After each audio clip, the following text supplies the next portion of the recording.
লাগবে, প্রত্যেকটি মানুষের সহযোগিতা আমাদের লাগবে। আপনারা যদি আমাদের পাশে থাকেন, আপনারা যদি আমাদেরকে সহযোগিতা করেন, ইনশাআল্লাহ আমরা আই হ্যাভ এ প্ল্যান বাস্তবায়ন করতে সক্ষম হব।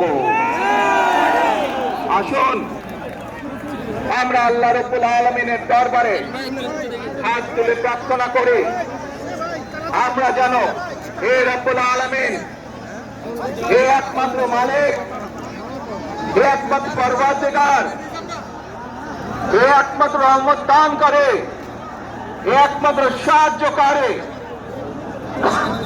আজ আপনি যদি আমাদেরকে রহমত দেন, তাহলে আমরা এই দেশের মানুষ কঠোর পরিশ্রম করার মাধ্যমে আমাদের প্রত্যাশিত বাংলাদেশকে গড়ে তুলতে পারবো। আল্লাহর রহমত এই দেশ এবং এই দেশের মানুষের পক্ষে থাকে, আল্লাহর সাহায্য, আল্লাহর দয়া এই দেশের মানুষের উপরে, দেশের উপরে থাকে। ইনশাআল্লাহ আমরা আমাদের প্রত্যাশিত